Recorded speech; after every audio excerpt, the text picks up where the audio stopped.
तर सकाळ सकाळचा मिस्त्री आले रे. मग काय गेलो खाली तर बघतो तर मिस्त्री लागले ते पेट्या काढायला. आणि मग काय सळ्यावर घेतल्या आता. खरं म्हटलं तर सळ्यावर घेणं पण रिस्की काम आहे, कारण की एकदा सुटली की ती सळ्यावर सकड माणसाला पण घेऊन जाणार खाली. सळ्यावर नेल्यानंतर आता चाललंय क्रेशर न्यायचं. मग काय क्रेशर वर घेतल्यानंतर आता चाललंय ते कॉलम उभा करायला. मग सळ्यांचा कॉलम उभा केल्यानंतर आता लागलं ते पेट्यांचं सामान वर घ्यायला. मग आता चाललंय पेट्यात जोडायचं. मग आता तुम्ही बघा कशी जोडते ते. जोडल्यानंतर चाललंय आता सिमेंट वर न्यायचं. तेवढं तर उभी जागा तर वेगळंच चालू आहे. बरे बरे बरे बरे कोणती वे ती. तर म्हटलं लय बोंबल त्या म्हणलं बाहेर घ्यावं. तर माझा थँक्यू असा करते बघा. बाहेर घेतल्यानंतर म्हटली ते जरा कपडे घालून बघूया रुबीला. मग काय रुबी आमची बघा कशी दिसते आणि चालते कशी बघा. चली मैं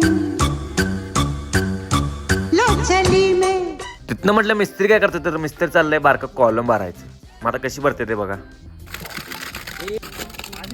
मिस्त्रींचं आज काम संपलं तर मिस्त्री लागलं ते